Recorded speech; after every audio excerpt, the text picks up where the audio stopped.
Amigos telespectadores da Rede Vida de Televisão e do programa Páginas Difíceis da Bíblia.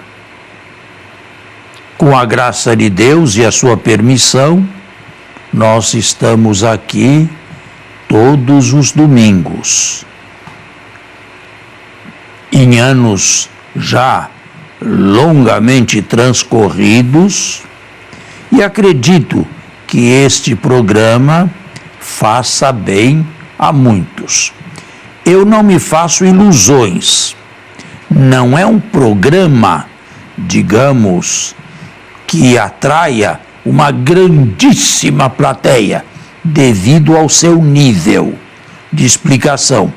Mas eu me daria por muito feliz se pessoas católicas, inteligentes, exigentes intelectualmente, se aproveitassem destes minutos, destes momentos, para consolidar melhor a sua fé. É este o meu intuito e é esta a minha missão. Bom dia, Padre Fernando, bom dia a você que dominicalmente nos acompanha aqui através da Rede Vida, em nosso encontro semanal no Páginas Difíceis da Bíblia. Padre, torna-se um programa inteligente, difícil, mas um programa que, em sua conclusão, devemos confessar. É muito útil e agradável até para o aperfeiçoamento da nossa fé, né? Porque este programa, ele é inteiramente bíblico, o que nos dá a possibilidade de degustar mais e melhor nas catequeses, nos sacramentos que participamos, na pastoral que exercemos, maior profundidade, né? Então, não deixa de ser uma bênção participar desse programa e, através da Rede Vida de televisão, tê-lo em nossos lares aqui no nosso Brasil. Nós terminamos toda uma reflexão longa e histórica a respeito da pré-história de Israel, com as duas monarquias. Eu agora entraria no ciclo de Abraão, chamando a atenção, já que sabemos que este ciclo foi montado tardiamente, muitos séculos depois daquilo que gostaria de narrar, com alguns personagens escolhidos a dedo e tendo eles recebido nomes também. Abraão, quem foi? Aqui eu digo o que já disse em outras ocasiões. É melhor falarmos do Abraão bíblico do que do Abraão histórico. Do Abraão histórico, com absoluta certeza histórica, nós não sabemos absolutamente nada. No entanto, o texto aí está, os diversos pedaços que o compõem estão aí, e isto pode levar um estudioso a examinar aquele texto sem a preocupação de saber se foi verídico, se realmente se deu ou não, saboreando o texto enquanto texto e fazendo a abstração da história. A sua composição, eu já cheguei a dizer em programas anteriores, foi bem tardia, no exílio ou após o exílio, sobretudo. Pensar, padre, no Abraão bíblico, ao pensar num Abraão bíblico, corrijo a introdução do meu questionamento, porque ao pensar no Abraão bíblico, eu tenho que fazer cisão com o Abraão histórico. Afinal Porque de do contas, Abraão histórico, o que se pode dizer com certeza? Porque, afinal de contas, a Bíblia não deve ser entendida como literatura? Sim, mas nem toda literatura é histórica. Nem toda. Um romance não é histórico. Mas o que eu entendo por histórico? Porque Você entende por histórico somente aquilo que aconteceu?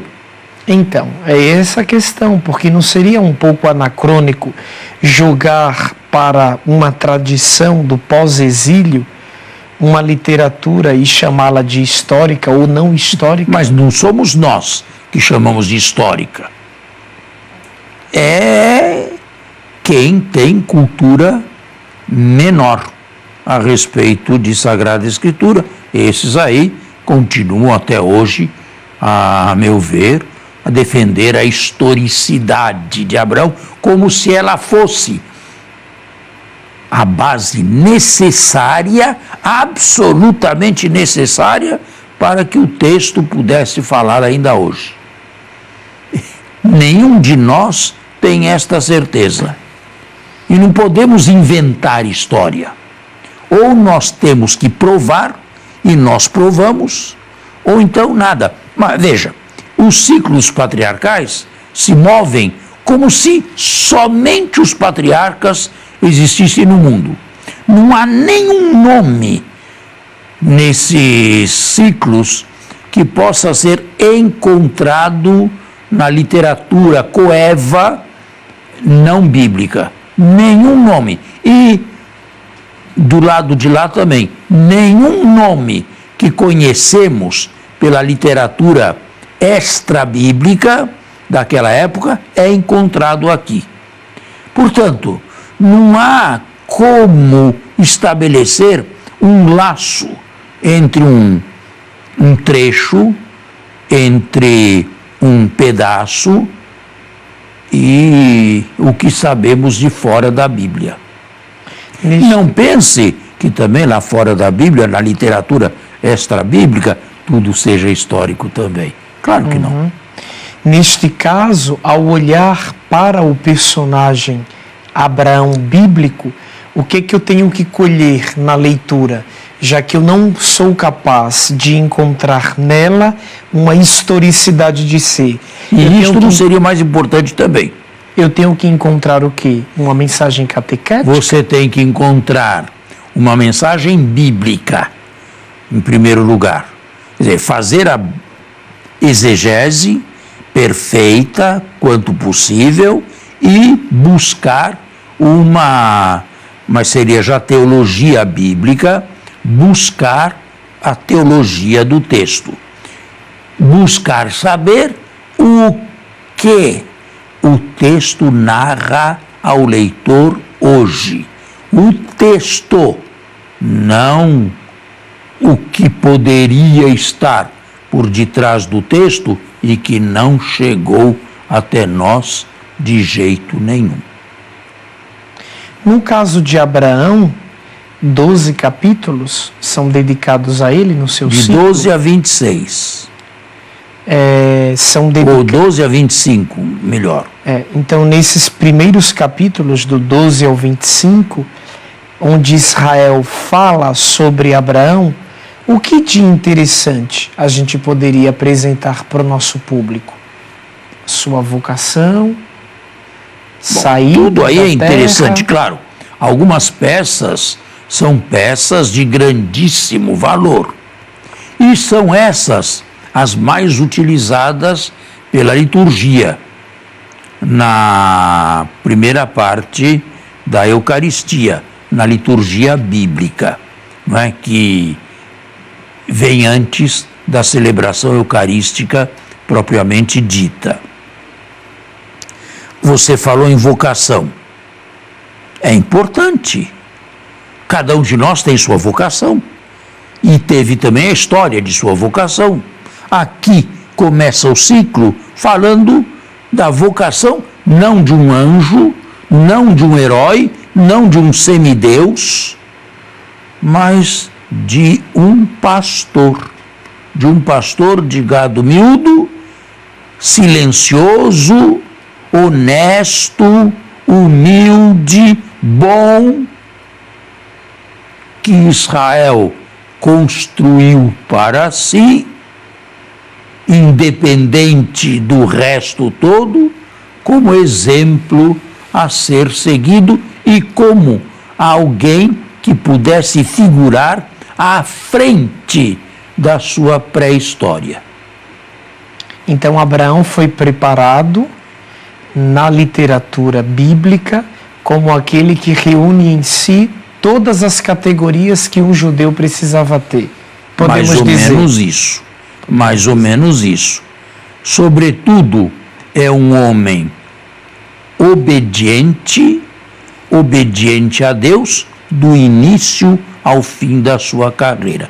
Temos que fazer um intervalo e já regressamos.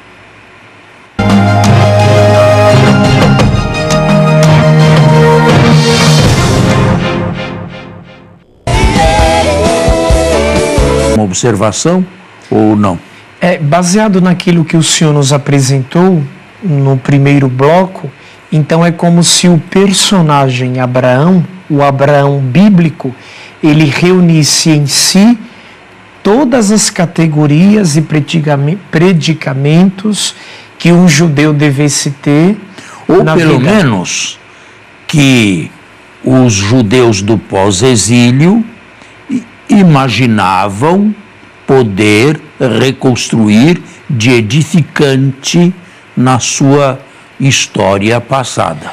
Agora é interessante, padre, que quando a gente pega as grandes religiões do universo, o próprio judaísmo, mas depois o islamismo e o cristianismo, todas elas trazem em si a figura de Abraão. E para as outras religiões, Abraão representou a mesma coisa que representou para o judaísmo? Claro que não. Abraão não é o fundador do Islã. É evidente que não. Abraão não é o primeiro personagem do Islã. Mas lá no Islã, ele reúne enquanto personagem as mesmas qualidades que no judaísmo? Não, de jeito nenhum. Nem Jesus. De jeito nenhum. O principal para eles é Maomé.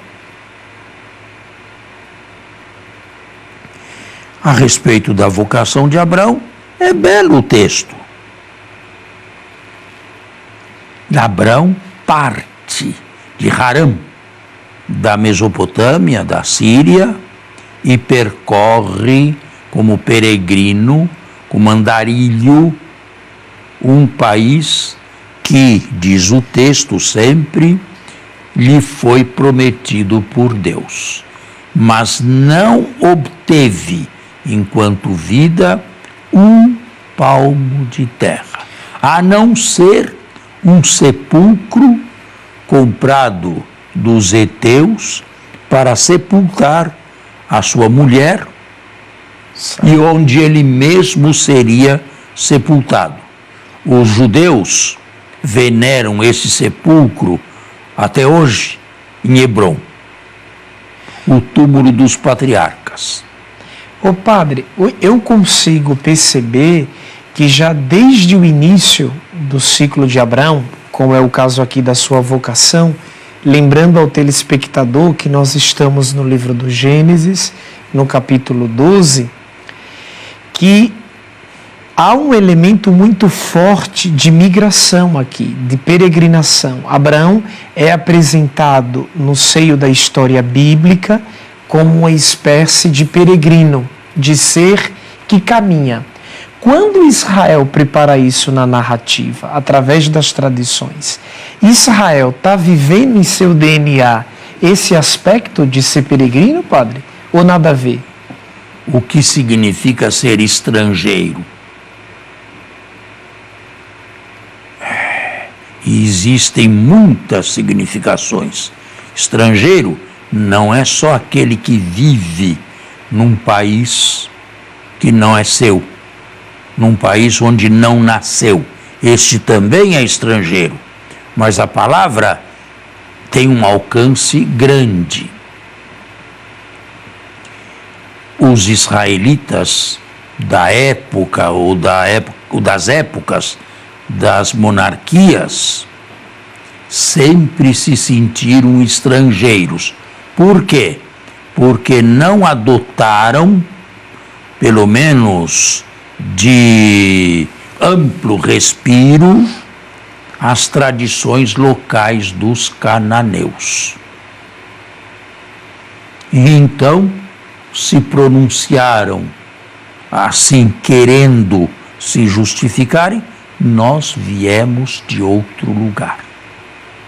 E por isso mesmo temos uma cultura que os nativos aqui da Palestina, não israelitas, não tiveram. Nós somos diferentes. Isto aqui eu poderia usar ou utilizar para qualquer outra situação. Por exemplo, nós temos convicções religiosas, e não uma só nem duas, mas diversas, que o mundo não tem, que o nosso Brasil não tem. Nós podemos dizer, sobretudo nós padres, que andamos muitas vezes contra a correnteza. Ou, para usar uma expressão evangélica, como Pedro, andamos sobre as águas. Vamos na contramão. Quem é um jovem da sua idade que se veste assim e que vem a um programa deste e que não falta e que tem um ideal? Sob muitos aspectos, nós somos estrangeiros também. A cultura mundana é uma cultura estrangeira à igreja, a menos que a igreja se mundanizasse. Mas não é isso que ela quer. Está vendo como a palavra estrangeiro é carregada de sentido? Israel nunca se sentiu, sobretudo nas épocas mais tardias, no pós-exílio, nunca se sentiu bem ao lado de vizinhos de outra religião, de outra cultura, de outros costumes, de outra língua, e por isto mesmo sempre conservaram em si o significado do estrangeiro. Nós somos estrangeiros. O que fizeram no ciclo de Abraão foi retrotrair para o passado esta ideia do estrangeiro.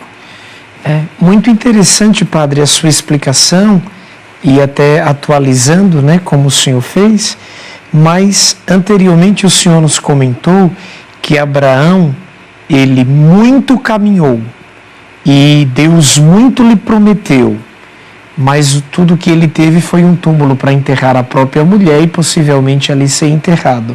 Mas em um dado momento do seu ciclo, diz que ele e do seu lado Ló teve a oportunidade de escolher um pedaço de terra. Ló escolheu o melhor para si e Abraão se contentou com o que sobrou. E nesse caso ele não foi possuidor? O texto é criado e mostra a generosidade de Abraão. Isto é uma teologia bíblica. Em primeiro lugar, obedece,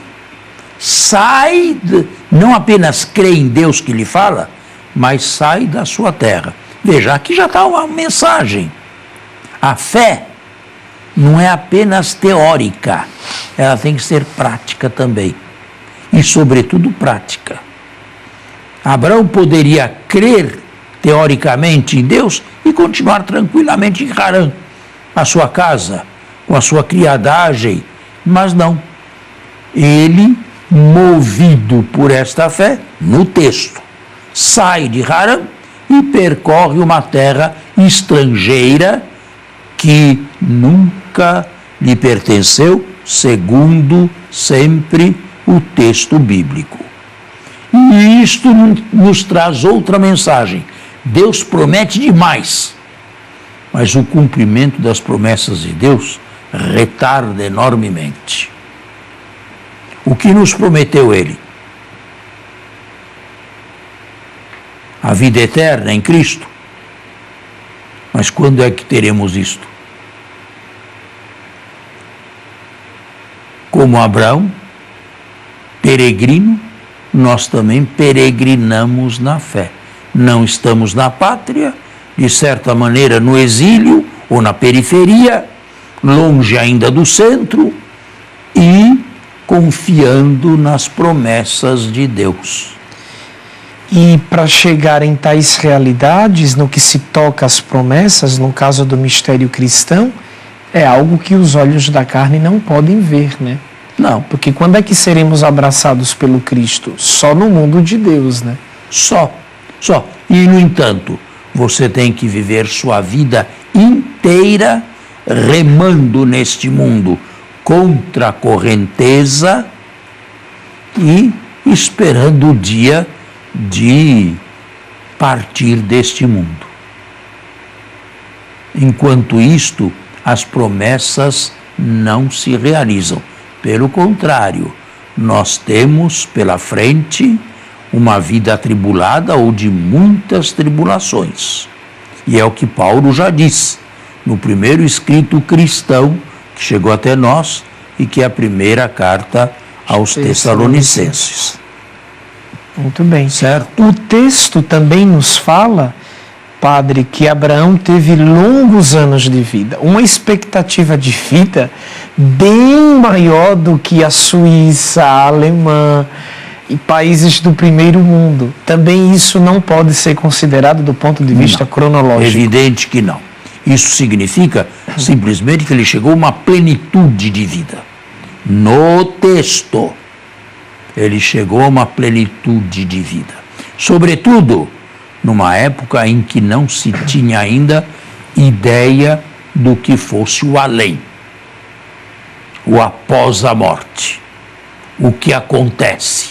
Isto aqui só entrou mais tarde ainda na história, já na história de Israel. Nos estão advertindo que temos que terminar. Então, o nosso assunto por hoje está encerrado e nós gostaríamos de retomar alguns textos no próximo encontro. Até lá, boa semana a todos e muito obrigado. A você e a sua família, um abençoado domingo. Fiquem na paz do Senhor.